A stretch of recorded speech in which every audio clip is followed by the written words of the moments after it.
Ici Jean Fortier, bienvenue à Pas sorti du bois.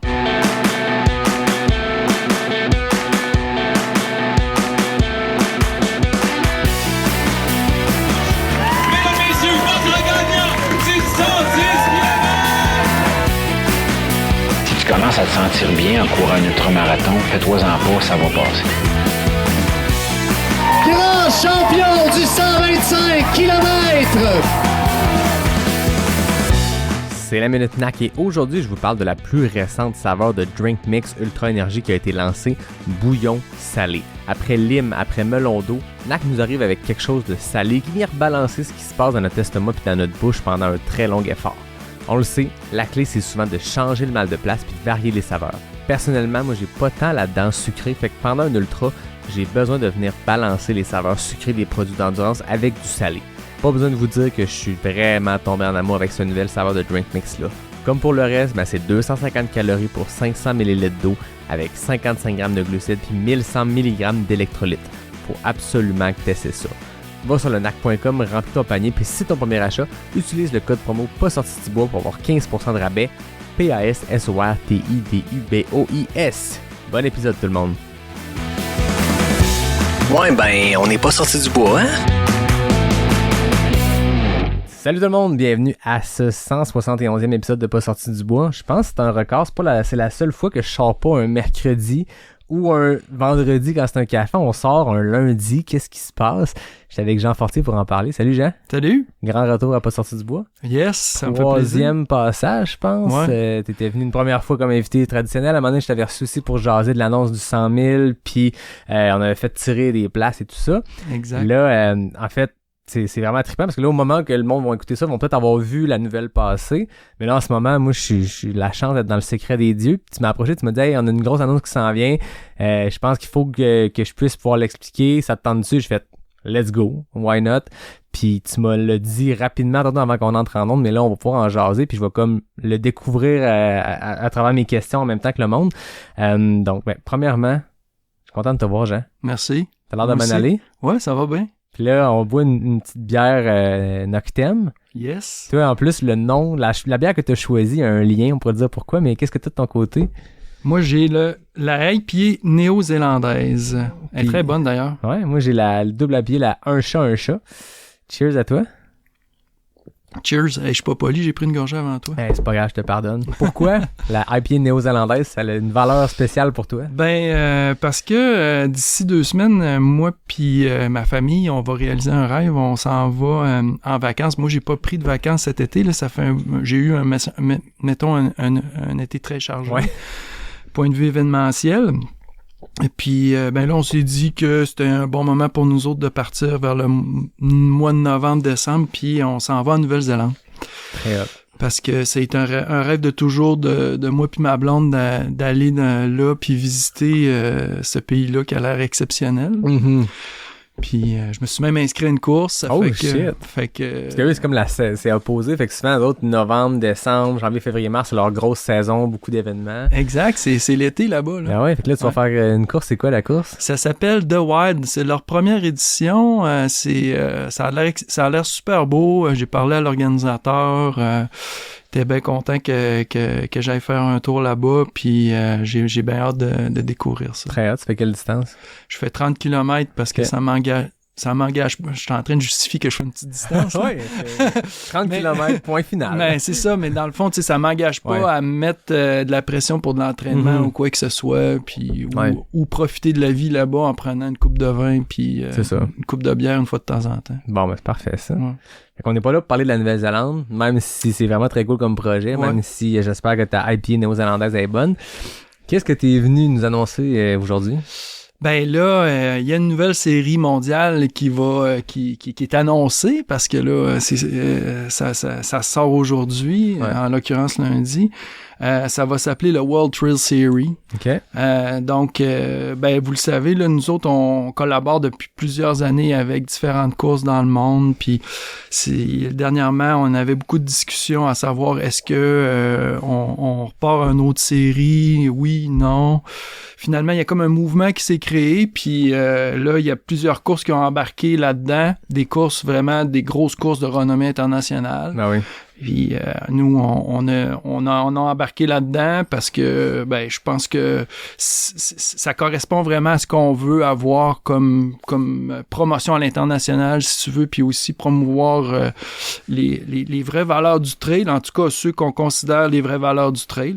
Fait que dans cette série-là, on a le Hong Kong 100, on a l'Ultra Trail du Mont Fuji, l'Ultra Trail Cape Town, la Trans Grande Canaria, Mute à Madère, le Swiss Canyon Trail, le Way Down 100 qui est une course en Angleterre un peu moins connue mais qui tire pas mal son épingle du jeu en Angleterre, le Black Canyon Ultra qui est pas mal connu ici, puis évidemment nous autres. C'est énorme Canada. Parce que j'ai l'impression que t'as une majorité de courses qui étaient dans l'ancienne Ultra Trail World Tour, qui était la première série qui a vraiment eu une grosse popularité. Puis pendant des années, c'était gros. C'était géré accessoirement par aussi un peu l'équipe de l'UTMB qui était là-dedans. Oui. J'ai l'impression que là, vous avez toutes les courses de l'Ultra Trail World Tour qui ont pas fait le saut vers l'UTMB World Series. Des courses qui, je pense, qui ont voulu garder une forme d'indépendance ou en tout cas...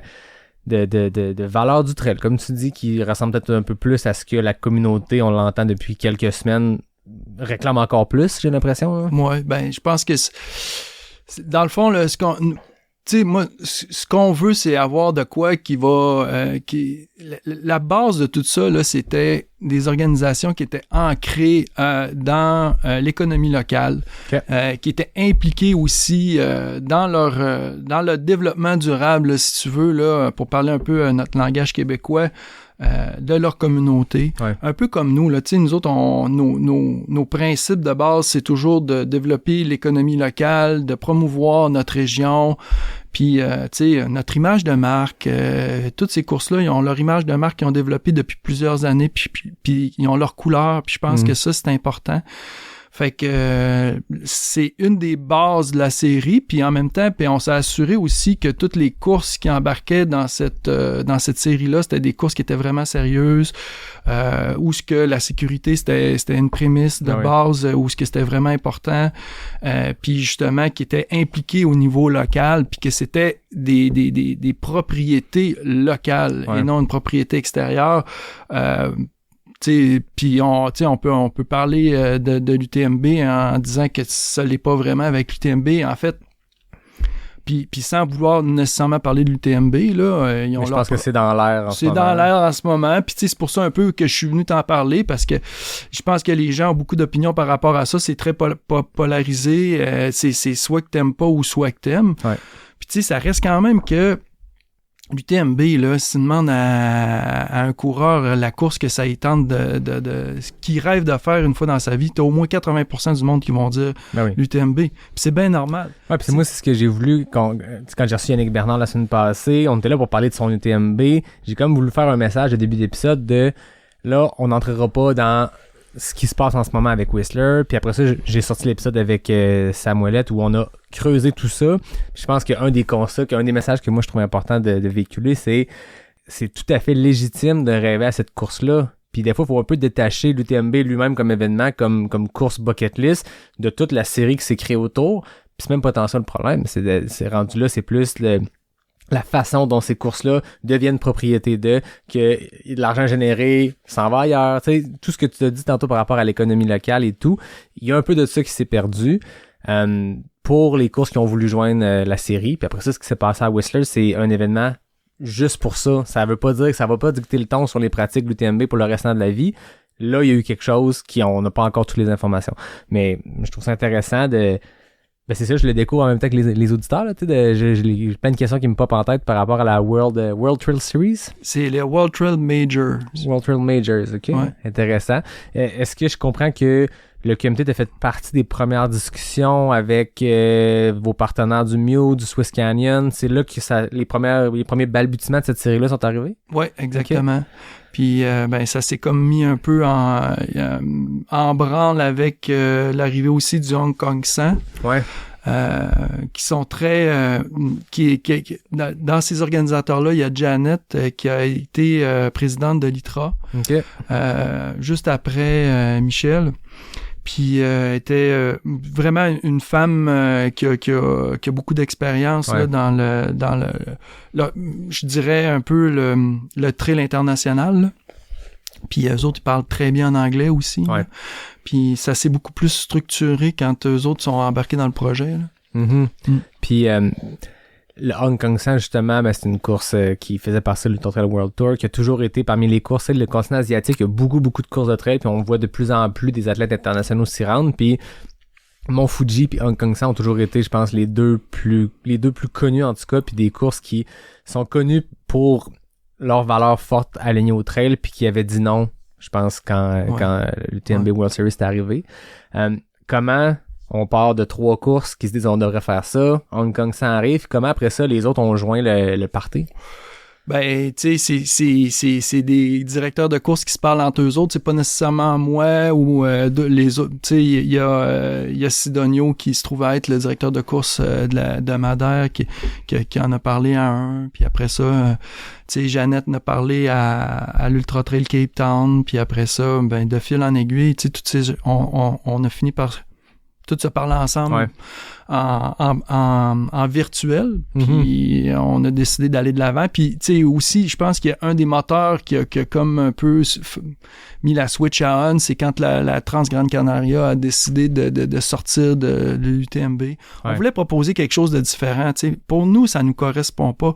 Puis comme tu disais tantôt, c'est juste que, tu sais, c'est pas contre l'UTMB, là, c'est vraiment pas contre l'UTMB, c'est juste d'avoir quelque chose de différent à proposer puis qui rejoint plus nos valeurs. Tu sais, qui répond à un besoin, parce que on parle de professionnalisation du sport, puis le QMT a toujours fait beaucoup pour ça, puis d'avoir un désir de devenir une course de calibre international, ça enlève en rien la possibilité aux doutes de Beaupré d'aller faire son QMT puis de sentir qu'il participe à de quoi de local. Absolument mais pas. D'avoir une visée puis une vue sur l'international, ça fait partie de vos valeurs puis c'est 100% légitime, mais sans y perdre au change. Ce que je pense qui peut arriver pour certaines courses, je veux pas généraliser toutes les courses du UTMB World Series, mais je pense que il y a un peu une perte d'identité quand tu te fonds à un grand groupe international où il faut que tu vendes de tes parts, il faut que tu vendes ta propriété. Ben, tu sais, je pense que tu as mis le doigt un peu sur le bobo parce que ce qui arrive avec ça, c'est que moi, ce que j'aime beaucoup des courses, mettons que je prends par exemple,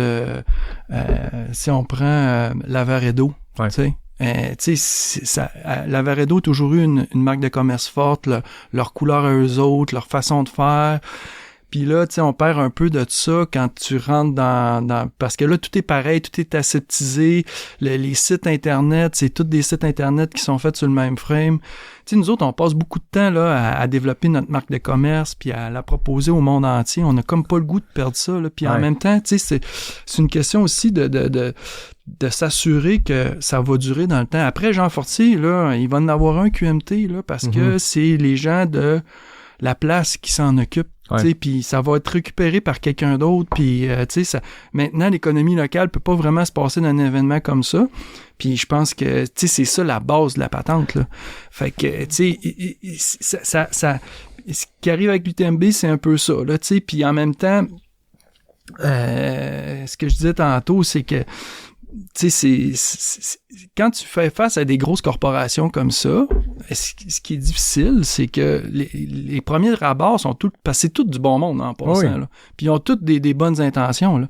Fait que quand ils t'approchent, et tu sais, ils essaient toujours de bien faire les choses, mais il y a quelqu'un en haut.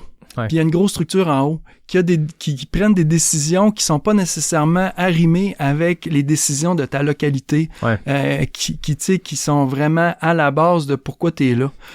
Parce que les autres, dans le fond, tu sais, c'est money talk, là. Tu sais, veut pas, ils ont des objectifs à atteindre. Mais surtout un Ironman où c'est des intérêts chinois qui ont ça, c'est pas des gens impliqués dans une communauté versus, tu sais, moi, on en parle beaucoup, on reviendra à la World Series Major parce que je trouve que c'est super intéressant, mais nécessairement le parallèle se trace parce que l'annonce a lieu dans la même foulée qu'une controverse dans l'Ouest. Exact.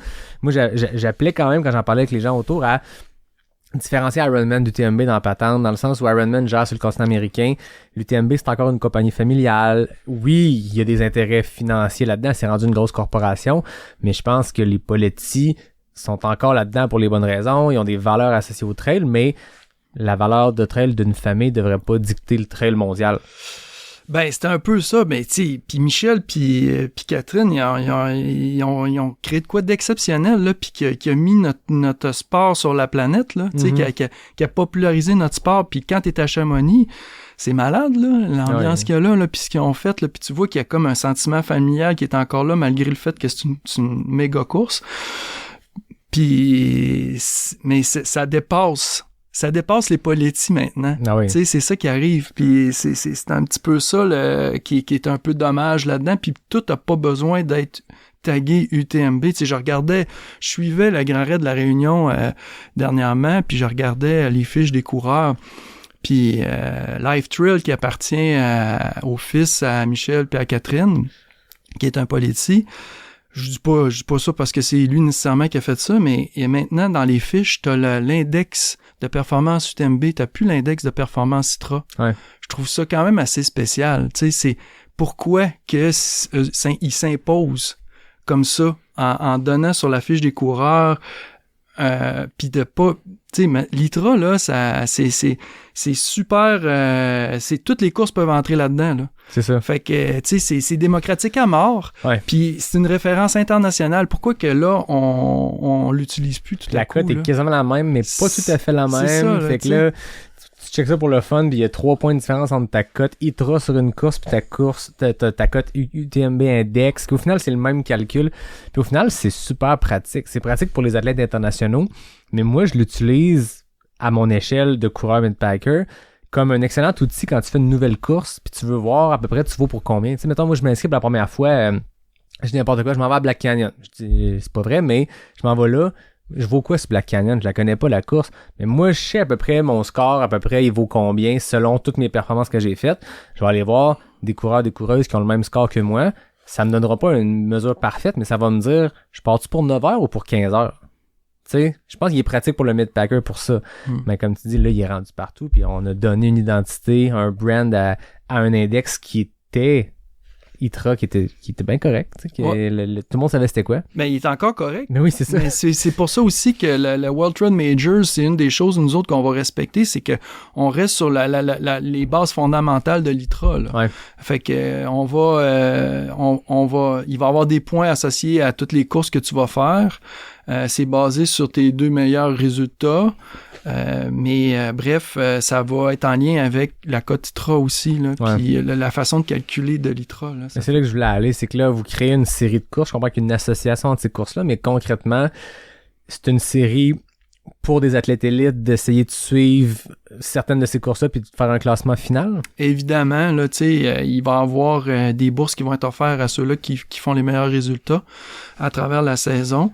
Mais tu sais, je pense que ça va aussi appeler le coureur moyen, là, en tout cas j'ose espérer, là, à découvrir. Moi, ce que je vois là-dedans pour le coureur moyen, c'est que quand tu t'inscris à une de ces courses-là puis que tu fais t'as un gage que cette course-là, ça va être une organisation qui est sa coche, qui s'investit dans son milieu, puis qui a à cœur, tu sais, le développement de sa localité, puis la préservation aussi de l'environnement, parce que ça, c'est une des choses sur lesquelles on mise beaucoup, là. OK.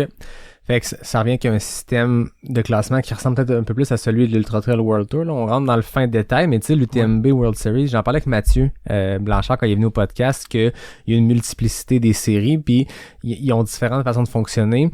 Tu sais, l'UTMB World Series, un peu comme la Golden Trail, tes performances de la saison te permettent d'accéder à une finale, puis la finale devient le classement de la série. Il n'y a pas un gagnant de l'UTMB World Series indépendamment des résultats de l'UTMB.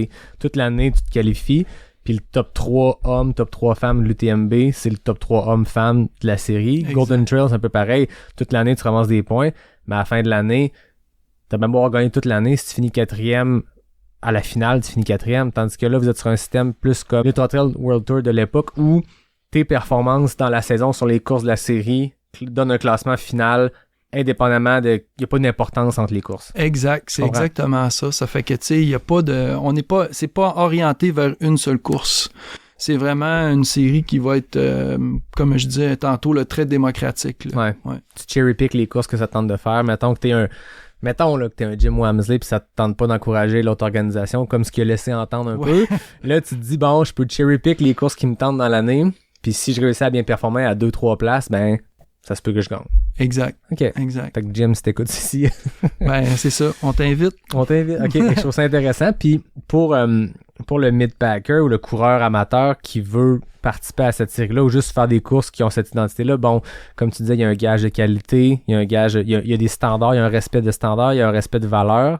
Est-ce qu'il y a un avantage à participer à la série pour certaines de celles-là, de certaines courses où il y aurait des loteries? Est-ce qu'il y a un accès particulier qui peut arriver? Ben ça, c'est en discussion. Okay. Je pense que ça va certainement venir sur la table à un certain moment donné parce qu'effectivement, il y a des courses que comme exemple, maintenant Madère, ben, il y a une pige. Ouais, c'est ça. À la Trans-Grande Canaria aussi. Ouais. Fait que, ben, ça se pourrait qu'on en vienne là aussi. Là. Okay. Ça fait que... Mais ça fait partie des discussions. Évidemment, on est dans les premiers balbutiements de tout ça, là. C'est un work in progress, comme je dis. On va voir comment que l'année 1 se déroule, en espérant que ça aille super bien. Mais il y a beaucoup de bon vouloir là-dedans, là. Ça, c'est certain.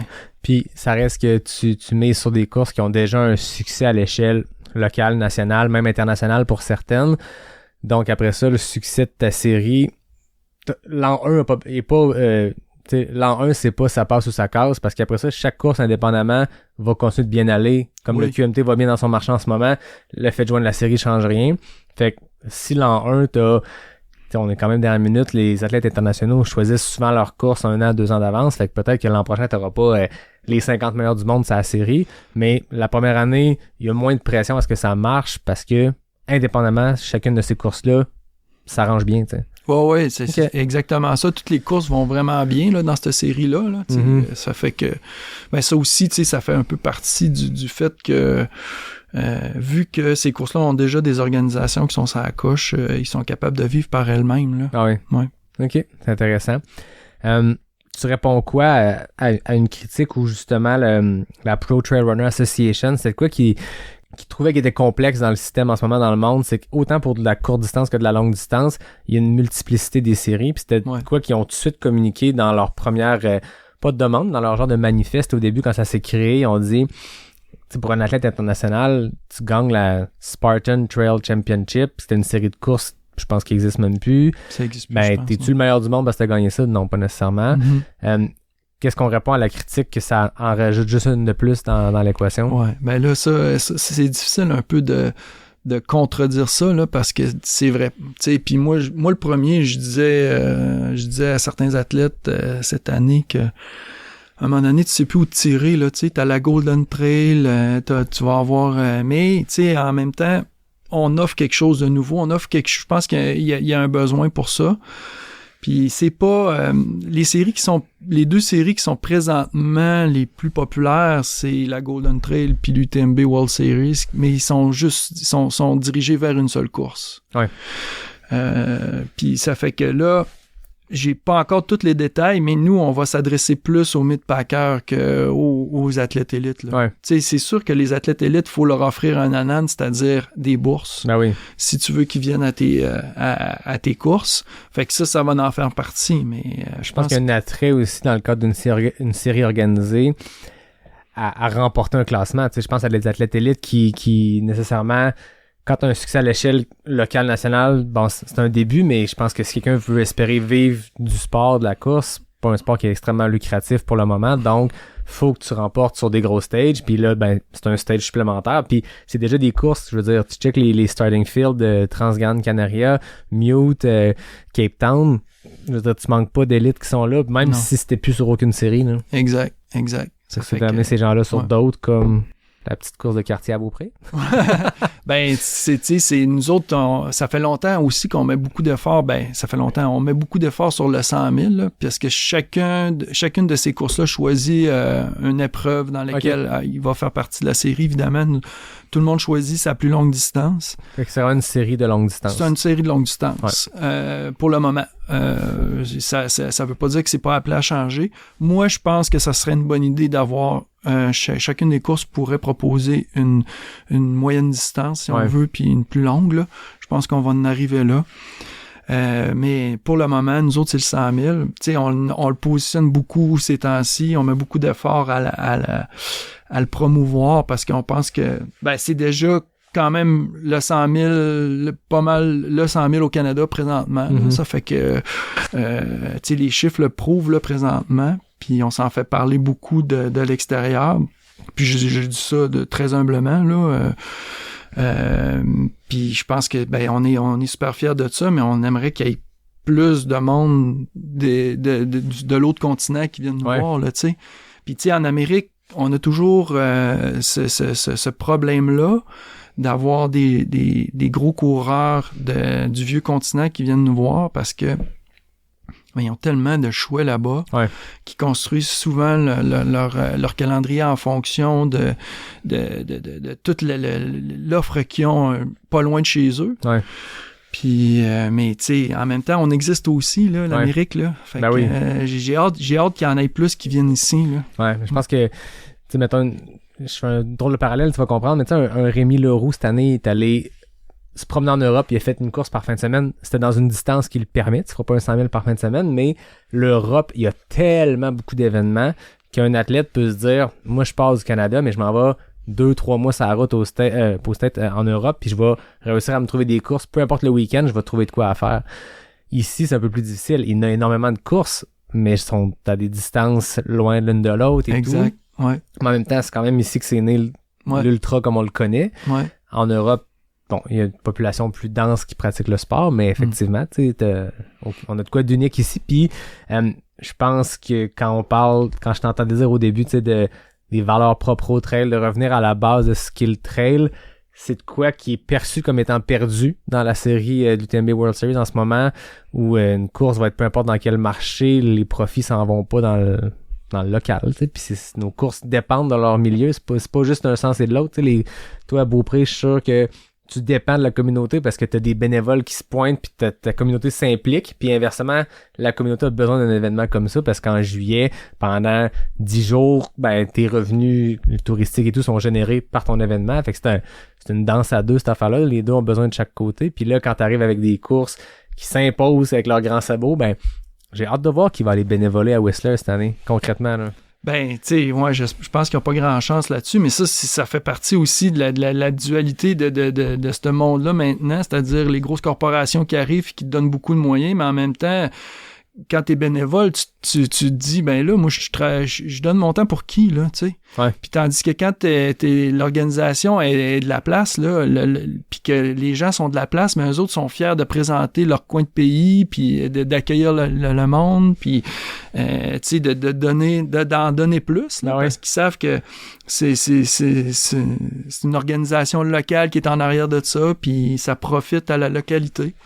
Fait que, tu sais, je te dirais que on l'a vécu un peu au Mont-Saint-Anne quand Gestev a été racheté par Québécois, puis que la Coupe du Monde appartenait plus à Patrice puis Chantal, qui étaient deux personnes de Saint-Féréol-les-Neiges que tout le monde connaît depuis les 30 dernières années, qui ont fait une job exceptionnelle. Mais les bénévoles, ils étaient plus au rendez-vous là quand c'était Québécois. Ils étaient au rendez-vous, mais c'était pas mal plus difficile à aller les chercher. Là. Ouais, c'est ça.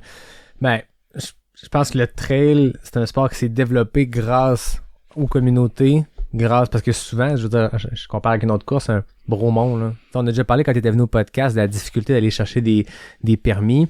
C'est le même pour toutes les courses, mais une course comme Bromont dépend de sa municipalité, des liens que Gilles et son équipe ont développés avec les années pour que des propriétaires privés laissent passer ça. Demain matin, Bromont est acheté par des intérêts étrangers. Pas mal sûr que le monsieur qui acceptait qu'une fois par année, quelqu'un passe sur son terrain pour une course organisée par Gilles qui connaît bien, pas sûr qu'ils vont encore vouloir. C'est un exemple bidon, mais qui montre que les courses se développent grâce à des partenariats.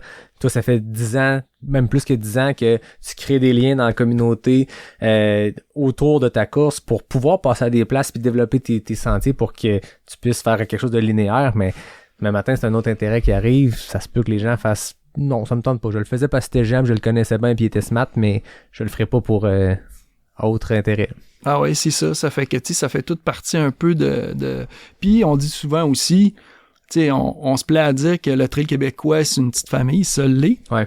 Puis moi, je dis souvent, il faut qu'on se le rappelle puis qu'on le cultive de tout le temps, ça, tu sais, puis que on soit capable de reconnaître qu'il y a des principes que tu peux pas déroger si tu veux garder cette familiarité-là dans le trail. Exact. Fait que, tu sais, il faut que si tu veux le conserver, mais crème, il y a des affaires que tu peux pas faire. Ouais, puis tu sais, j'entendais beaucoup le trail mondial est une croisée des chemins puis tout. Nous, puis l'auditoire qui écoute en ce moment, c'est principalement des gens au Québec. Ben, on a tout un peu une importance dans l'engrenage, dans la chaîne pour préserver ça, ces valeurs trail-là. Puis les valeurs qui sont propres à nous, mais qui sont propres à notre communauté, qui sont propres à notre sport en développement, puis qu'on voit des nouvelles organisations arriver, on voit qu'ils sont aussi teintés de ces mêmes valeurs-là, parce que c'est du monde de la gang, c'est du monde de la communauté. Fait qu'on a toute une job à préserver ça, tu sais. À aller bénévoler dans l'année, à aller s'impliquer, peu importe la façon, tu sais.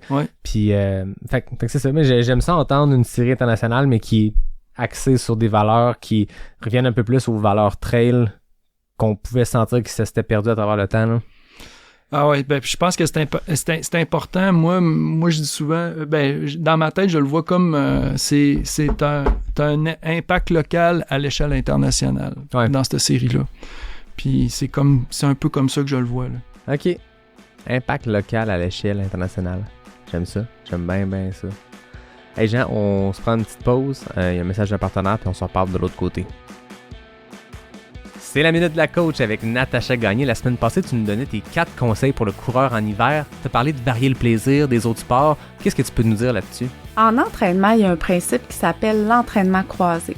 C'est de pratiquer un sport qui va amener à travailler des qualités physiques, physiologiques, mécaniques qui sont similaires au sport qu'on aime le plus pratiquer. Pour nous, le cas échéant, c'est la course en sentier. Donc, on entend de plus en plus que les coureurs de trail vont l'hiver faire du ski-mo ou du ski de fond, par exemple, puis c'est vraiment le fun parce que c'est 2 sports qui vont nous amener à faire du dénivelé, puis à développer nos qualités cardio-respiratoires.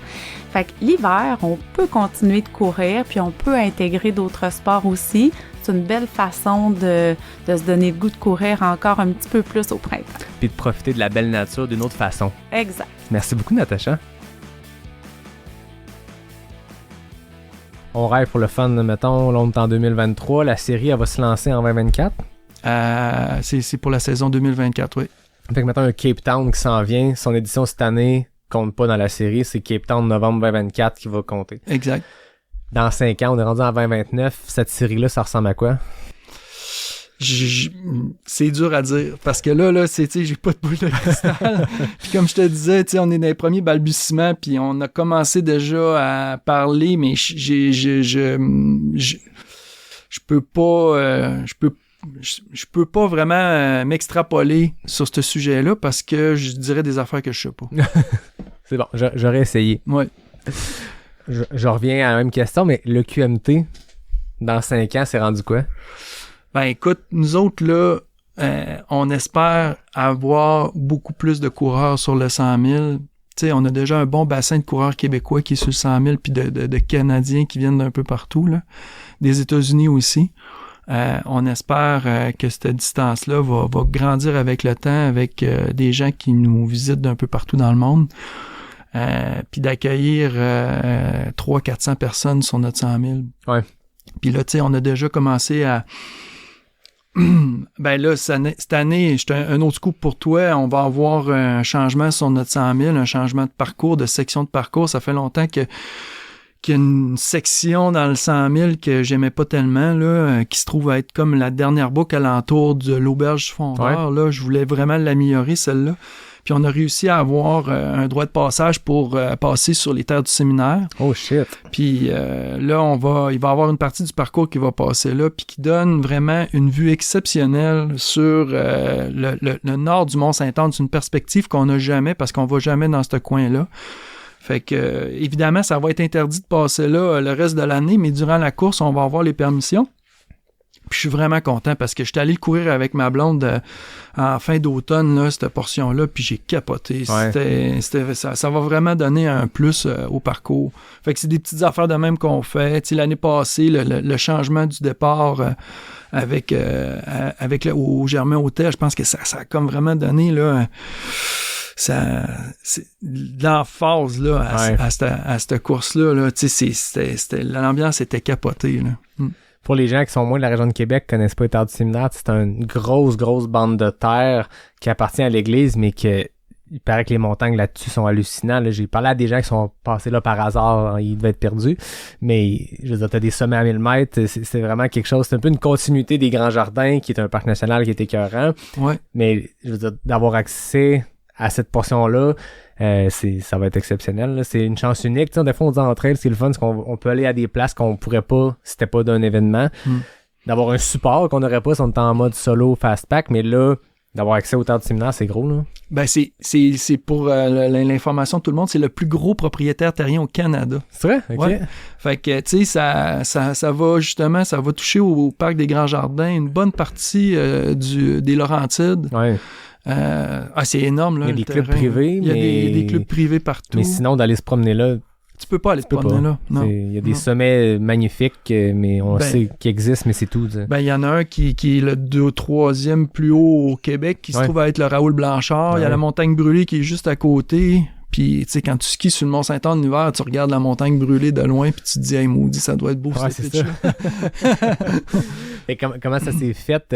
Avec qui on négocie? T'appelles le pape direct? Non, mais le processus a déjà été plus compliqué. Okay. Là. Maintenant, on a discuté avec une personne qui était justement responsable des droits de passage là-bas, ça a été vraiment très fluide. Là. Okay. Puis ça s'est vraiment bien déroulé. Même que j'étais surpris parce que moi, j'ai déjà eu des expériences par le passé pour des droits de passage, entre autres avec le raid Vélo Mag. Ouais. On passait là. Moi, j'avais fait à un moment donné, j'avais organisé un raid d'aventure. On passait un peu par là aussi. Il fallait demander des droits de passage. C'était quand même assez compliqué. OK. Ouais. Mais là, je trouve qu'il y a une ouverture, là. C'est super, là. Ben on est vraiment content. Ça impacte-tu la distance / dénivelé? Ça impacte le dénivelé une petite affaire, mais pas c'est pas notable, là. Puis la distance, ça revient au même parce qu'on va couper une des sections justement que je trouvais un peu inutile, là. Ouais. Tu sais, ça fait que parce que tu sais le parcours il est en trèfle là, dans le coin de l'auberge Fondeur. Fait que là, ça te donne plus... tu t'as plus l'impression que tu t'en vas vers quelque part. Okay. Ça fait que moi, ça me plaît beaucoup. Là. Fait que ça devrait pas impacter les records du parcours et tout ça. Le parcours va être un peu plus lent. D'après moi, ça va peut-être être un petit affaire plus lent. OK. Ouais, mais ça dépend toujours de qui vient. Hein? Ouais, c'est ça. Ouais, exact. Ouais. Fait que c'est ça. Puis de qui est en forme. Ouais, c'est ça. On va surveiller ça. Ouais. Y avait-il autre chose à ajouter par rapport à la World Trail Major qui s'annonce aujourd'hui même? Pour le moment, non. Là, regardez ça sur le web, là, worldtrailmajors.com. Fait que pour le moment, c'est ça. Puis sinon, tu sais, toute la gang du QMT, on est vraiment en train de brasser plein d'affaires, là. Je sais que, je peux vous dire qu'il va y avoir une nouvelle distance qui va être annoncée sous peu. Là, je peux pas dire ça va être quoi exactement parce que Charles sera pas content après moi. Mais puis après ça, je peux le dire aussi parce que on a gagné la course de l'année au gala de la Fédération québécoise d'athlétisme. OK. Fait que tu sais ça c'est vraiment un bel honneur puis je pense que tout le monde est d'accord dans l'organisation pour prendre ce trophée-là puis honorer Marc-André Paillé, le dédié à Marc-André Paillé parce que tu sais il y a vraiment eu un impact incroyable là, puis ça a été c'est ça, je pense qu'il mérite d'une manière ou d'une autre d'avoir tous les honneurs qu'on peut lui donner. Puis je pense que ça, c'en est une. Oui, tout à fait, on l'a annoncé. Je sais pas au moment de la diffusion ça va être fait ou pas, mais dans les premiers jours où c'est arrivé, bien sûr, tout le monde se dit que c'est hyper triste, tragédie. Comment qu'on peut faire pour honorer le grand homme qui était, puis tout ce que son impact est immense. Hein. Fait que la Racine d'Or aussi, où tu avais gagné la Vieille Branche l'année passée. Je pense que tu l'as pas trop pris mal, la Vieille Branche. Non, mais c'est ça, à la Racine d'Or, j'imagine que... On s'est tout de suite dit, on va trouver une façon qui va être unique à Marc-André. Ce sera pas un prix un des prix standards qu'on va remettre, Ouais. mais on va trouver une façon de le célébrer. Mais toi, t'as-tu une anecdote de Marc-André qui te vient en tête? Il était impliqué de plein de façons, beaucoup QMT aussi. Ah ouais, vraiment. Puis tu sais, moi, le Marc-André, là, tous les souvenirs que j'ai... Excusez, c'était un peu émotif. Mais tous les souvenirs que j'ai de lui, c'est des bons souvenirs. Tu sais, j'ai parlé souvent, puis on avait vraiment une belle collaboration ensemble. Puis, ben, il était tout le temps souriant, puis tu sais, toutes les anecdotes que j'ai de Marc-André, c'est des affaires où on se serre dans nos bras, on est content de se voir, il rit, tu sais, son rire était vraiment contagieux, puis il était tout le temps de bonne humeur. Même il me disait, t'as tout le temps le sourire dans tes événements, Jacques, comment tu fais? Puis c'est tellement pas vrai. Nous, ce qu'on voit, c'est ça, mais... Ouais. Fait que, tu sais, quand je pensais à ça, ça me faisait plaisir, tu sais, ça me recrinquait un peu quand je pensais à Marc-André qui me disait ça. Puis une fois, on est allé faire du skimo ensemble, lui puis moi, puis Marc-André, c'était un gars qui suait vraiment beaucoup, là, puis je l'avais amené faire la C au Mont-Saint-Anne pour lui faire découvrir ça, puis... je pense qu'il a dû manger 1 tonne de neige parce qu'il avait oublié de s'amener de l'eau, là, puis là, il capotait. Là. Puis à tout bout de champ, il était arrêté, puis il mangeait de la neige. Puis là, j'étais là, puis je disais, arrête ça, man, c'est pas bon manger de la neige. Là. Il dit, inquiète-toi pas, là, je me gèlerai pas. Là, mais là, j'ai chaud. Là, tu peux pas t'imaginer, Jean, là, hey, tu peux-tu ralentir un peu, puis... Mais tu sais, puis l'année passée, il était venu avec Marie-Ève à peu près dans ce temps-ci pour nous remettre un prix. Le Tout-Trail, ils se font un genre de gala, eux autres, à chaque année, là, puis ils se donnent des prix. Là, puis il avait nommé le Québec Mégatrail course de l'année ou meilleure ambiance. Puis il pleuvait, il faisait pas beau, puis il était parti de chez eux avec Marie, puis il est allé chercher Marie-Ève, puis ils sont venus au Mont-Saint-Anne pour me porter ça, ce prix-là, pour m'annoncer ça. Puis, tu sais, je trouvais ça vraiment, tu sais, c'est de l'altruisme le pur et simple. Là. Puis, tu sais, j'étais vraiment content. Puis après ça, eux autres, ils sont allés courir dans la boîte. Et moi, il n'était pas question que j'aille courir. Là, je me suis en allé direct chez nous après. Mais, tu sais, c'est ça. C'est le genre de personnage que c'était. Puis, c'est ça. Ouais. Non, c'est un bel hommage. C'est quelqu'un qui a marqué énormément les esprits. Puis, je le disais, je pense que quand j'enregistrais un petit bout en hommage, le premier épisode que j'ai relancé après, puis je disais, tu sais, tout le monde sait c'est qui, même ceux qui sont moins impliqués dans la communauté, qui suivent pas tout le monde sur les médias sociaux, qui connaissent peut-être moins Tout-Trail.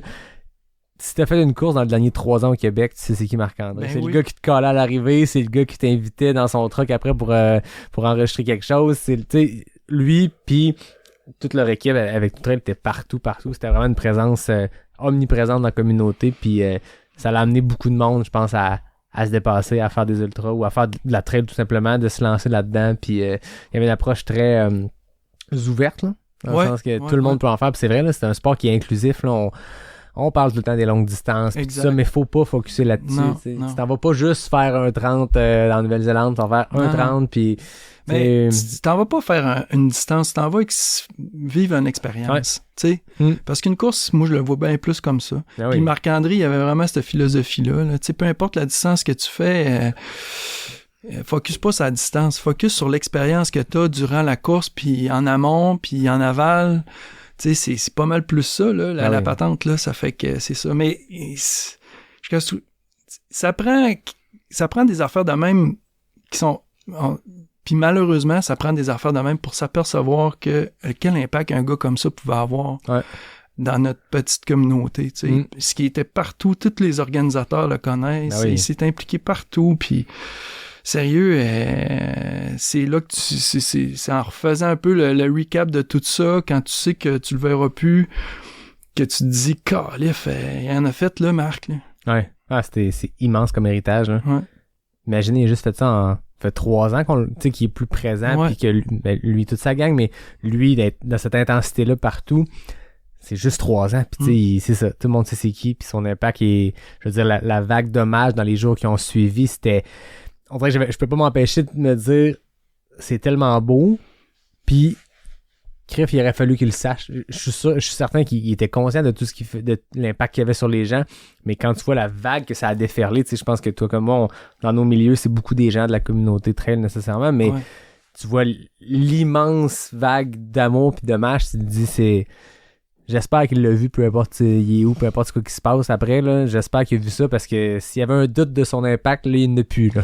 Ben, tu sais, il va avoir laissé. Je pense que l'important là-dedans, c'est de s'en souvenir. Ouais. Puis puis il a clairement laissé une marque dans notre monde. Puis je pense que ça, il va falloir se le rappeler le plus longtemps possible. Ouais. Quand on parle de valeurs trail, ben là, t'es quelqu'un qui était exactement ça, ces valeurs-là. Puis on prend ce flambeau-là tout en gang, puis on continue. Puis pour faire un lien avec ce dont on parlait initialement ici, c'est beau de voir une série qui arrive puis qui laisse l'indépendance à chacune de ses courses, qui focus sur des valeurs qui sont pas juste la performance et l'argent qu'on donne aux élites, c'est des valeurs d'impact dans la communauté, de développement durable, je veux dire, si on veut faire notre sport, faut protéger l'environnement dans lequel on le fait, puis exact. On n'est pas si loin de plus pouvoir en faire. Quand on voit ce qui s'est passé, les feux de forêt et tout, c'est des hectares et des hectares qui ont été brûlés, c'est des catastrophes comme ça qui arrivent qui vont éventuellement nous empêcher de faire notre sport. Fait que protégeons notre environnement, puis encourageons des courses qui protègent l'environnement.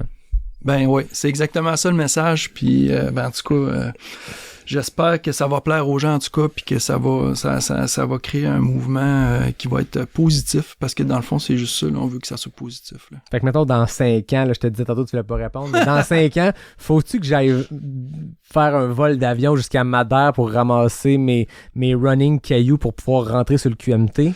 Non, je pense pas qu'on va aller là. Mais tu sais, non, c'est justement, tu sais, on veut pas que ça fasse ça. Là. Ouais. Ça fait que je pense que... Puis je sais pas si t'as suivi ça un peu, là, mais Madère, c'était intéressant la façon qu'ils ont fait ça cette année. Là, ils ont fait des tirages parce que là, ils ont vraiment beaucoup de demandes. Ouais. Mais ils ont comme retenu un nombre de personnes. En fait, comment ça fonctionnait, c'est que t'avais eux autres, ils ont toujours marché sur le principe premier arrivé, premier servi. Ouais. Fait que ils ont ouvert les inscriptions, ils ont gardé un nombre de dossards pour ceux-là qui n'avaient pas réussi à se loguer, mettons. Puis là, ils ont fait un tirage. Okay. Parmi des personnes, mettons, ils gardaient 100 dossards sur le 115. Fait que là, ils ont dit, OK, dans 2 jours, on rouvre une pige pour ceux-là qui n'ont pas réussi à avoir de dossard. Ah, OK. Fait que c'est premier arrivé, premier servi. Fait que si t'évites sa gâchette puis ton Internet lâche pas, tu peux avoir ton dossard. Ouais. Mais s'il y a quoi que ce soit, t'as un petit filet de sécurité. Ouais. Moi, Intéressant. j'ai comme retenu ça, j'ai regardé ça, puis j'ai... Ouais, parce que t'as une Ouais, couple c'est de distances une bonne idée, qui ça. bénéficierait à court moyen terme. T'as des distances, tu sais, ton 25, il est déjà plein en ce moment. Ben, le 25 est plein, le 15 est plein, le 50 est plein, le 80 est sur le bord d'être plein. Nous autres, cette année, c'est fulgurant, là. Ouais. Ben, tant mieux, on est vraiment contents, là. Tu sais, on travaille fort pour ça, là. Ouais, fait c'est que ça. on C'est le fun de récolte récolter, les c'est- fruits de nos efforts. Ouais. là. Mais c'est ça, c'est qu'éventuellement, ça se peut que t'ailles à réfléchir à une façon, toi aussi, si ça se sold out à une vitesse comme ça, puis ben, c'est des beaux problèmes, entre guillemets. Ouais, exact, Mm. exact. Ben, merci beaucoup, Jean, d'être venu annoncer ça ici. Ben, ça fait J'étais plaisir. bien flatté que tu m'approches en me disant j'ai un scoop. T'es que tu game. Fait parfait. Viens-t'en.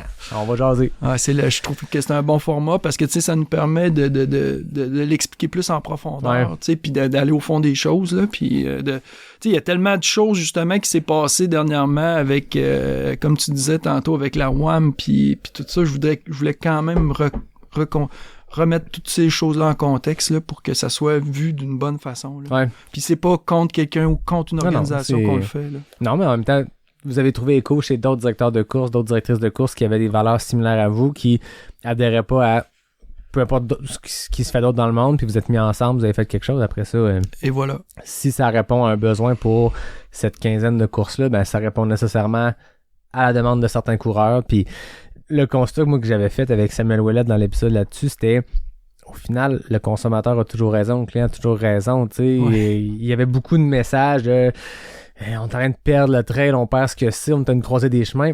Ben non, au final, c'est le coureur qui a toujours raison. Fait que si toi, ça t'intéresse pas, X système, X série de courses, inscris-toi ailleurs, puis ça finit là. S'il y a une course dans ta communauté, que tu trouves qu'il respecte pas tes valeurs à toi, ben inscris-toi pas. That's C'est it. tout, tu sais. That's it.